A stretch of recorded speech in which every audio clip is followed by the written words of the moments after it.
Барон Земо был одним из лучших персонажей в фильме «Капитан Америка. Другая война». А теперь, судя по трейлерам, он возвращается в киновселенную Марвел в сериале «Сокол и Зимний солдат». Пока не ясно, какую роль будет играть барон Земо в этом сериале, но я уверен, что его намерения точно будут зловещими.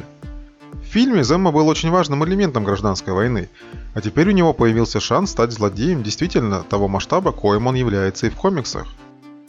В этом видео я расскажу вам о 10 фактах из жизни барона Земо, которые помогут вам лучше узнать этого персонажа. Погнали!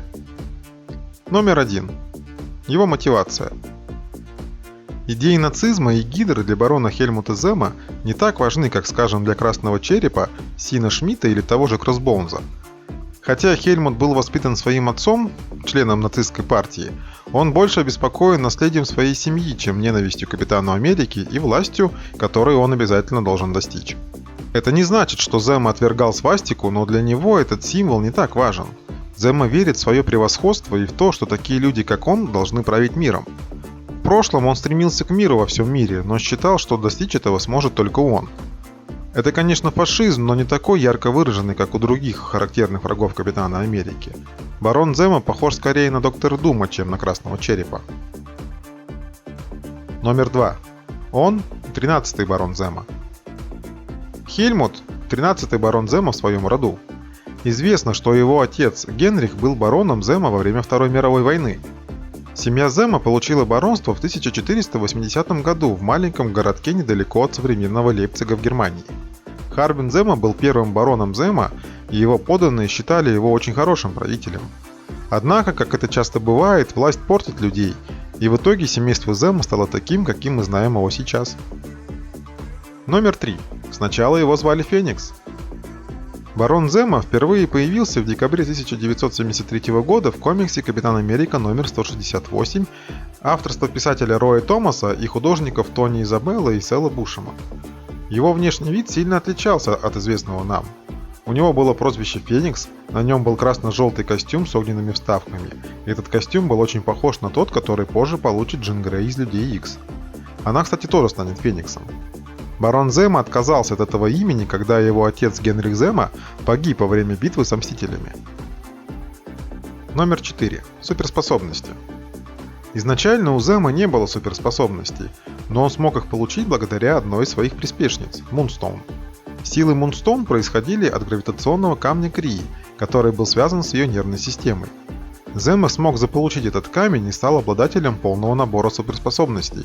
Он смог управлять различной энергией, гравитацией, светом, он получил суперсилу и способность летать. Номер 5. Клей Икс. С бароном Земо связана одна необычная штука – Клей Икс.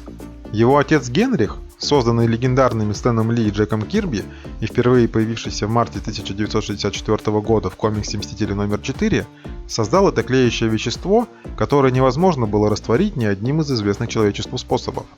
Пытаясь уничтожить Капитана Америка, Хельмут, сын Генриха, случайно упал в кипящий чан с клеем Икс. На нем не было его знаменитой пурпурной маски, и его лицо покрылось многочисленными шрамами и ожогами. Номер 6. Повелители зла. Барон Земо сформировал собственную команду суперзлодеев под названием Повелители зла. Кстати, эта команда вполне может появиться в киновселенной Марвел. В комиксах в Повелителях зла состояло очень много различных персонажей, а в самом первом составе этой команды, помимо самого барона Земо, было больше 10 человек. Там был Поглощатель, Блэкаут, Черная Мамба, Фиксер, Голиаф, Серая Горгулья, Мистер Хайд и многие-многие другие. По сути, барон Земо подбирал участников команды так, чтобы каждый из них мог противостоять конкретному Мстителю. Номер 7. Он уничтожил поместье Мстителей. В киновселенной Марвел есть много знаменитых объектов. Башня Мстителей, Санктум Санкторум, космическая база знамо где. Но некоторые фанаты удивляются, почему в фильмах нет знаменитого особняка Мстителей. А все дело в том, что барон Земо и Повелители зла разрушили особняк в арке Мстители в осаде, которая была написана Роджером Стэном и Джоном Бушемом в конце 80-х годов. В комиксе «Мстители номер 270» Повелители зла напали на особняк, разрушили его, и Мстителям пришлось переехать в ту самую башню, которую мы все знаем. Номер 8. Громовержцы. 1997 году в комиксе «Громовержцы номер 1» произошло одно из самых шокирующих событий во вселенной Marvel.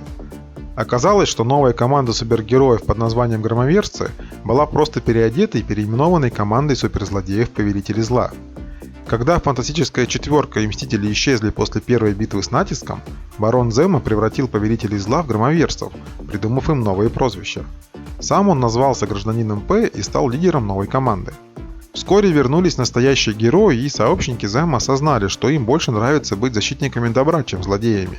Рассвирепевший Земо раскрыл секрет громовержцев всему миру, и команда отвернулась от своего бывшего лидера.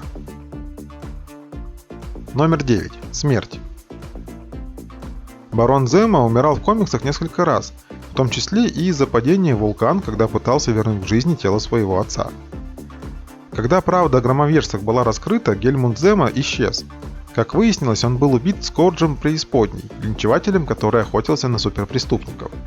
Вернее, было убито тело Земо, но его разум перенесся в тело находящегося в коме Джона Уоткинса III, настоящего гражданина П. И Земо даже какое-то время жил под этой личиной. Номер 10. Барон Земо – лидер Гидры. В конце концов, Барон Земо смог вернуть себе свое тело, после чего он продолжил свой злодейский путь во вселенной Марвел. Относительно недавно он стал лидером Гидры, что, кстати, вполне возможно и в киновселенной. А это будет иронично, если Земо возглавит организацию, которая, по версии киновселенной, виновата во всех его бедах. В комиксах Барон Земо сражался с Сэмом Уилсоном, новым Капитаном Америкой. Земо пытался заразить весь мир смертельным вирусом, дав противоядие только нескольким избранным им людям. Барон Земо появится на экранах совсем скоро, а мне не терпится узнать, появится ли в киновселенной Marvel громовержцы. Или вам более интересно возвращение Гидры? Напишите в комментариях, что вы ждете от этого сериала. А на этом у меня все. Читайте комиксы, смотрите комиксы, любите комиксы. Пока!